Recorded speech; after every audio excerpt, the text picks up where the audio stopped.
ഒരിക്കൽ ഭഗവാൻ ശ്രീകൃഷ്ണൻ വീടിന്റെ പുറത്തുനിന്ന് കളിച്ചുകൊണ്ടിരിക്കുകയായിരുന്നു. അപ്പോഴവിടെ ഒരു പഴവിൽപ്പനക്കാരൻ വന്നു. അദ്ദേഹത്തിന്റെ വണ്ടിയിലുള്ള പഴങ്ങളെല്ലാം നല്ല സുന്ദരവും പഴുത്തതുമായിരുന്നു. അത് കണ്ട കൃഷ്ണൻ അത് ഉടനെ വാങ്ങണമെന്ന് ആഗ്രഹിച്ചു. ഉടൻ വീട്ടിലേക്ക് ഓടിച്ചെന്ന് ഭഗവാൻ തന്റെ ചെറിയ കൈകൾ കൊണ്ട് കുറച്ച് അരിമണികൾ എടുത്തുകൊണ്ടുവന്നു.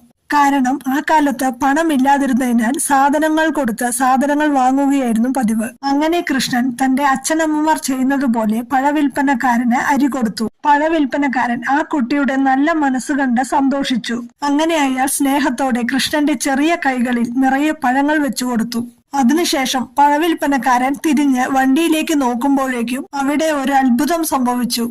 പഴങ്ങൾ ഉണ്ടായിരുന്ന വണ്ടിയില് നിറയെ സ്വർണ്ണാഭരണങ്ങൾ, വജ്രങ്ങൾ, മുത്തുകൾ എന്നിവ പ്രത്യക്ഷപ്പെട്ടു. ഇത് കണ്ടതും അയാൾ മനസ്സിലാക്കി ഇത് ദൈവത്തിന്റെ അനുഗ്രഹമാണ്. അയാളുടെ നല്ല മനസ്സുകൊണ്ട് ഭഗവാൻ കൃഷ്ണൻ അദ്ദേഹത്തിന് അനുഗ്രഹം നൽകിയതായിരുന്നു. നിഷ്കളങ്കമായ സ്നേഹവും നേരായ മനസ്സും ദൈവത്തിന് വളരെ പ്രിയമുള്ളതാണ്. പണവും സമ്പത്തുമല്ല, സ്നേഹവും ഭക്തിയുമാണ് യഥാർത്ഥ സമ്പത്ത്.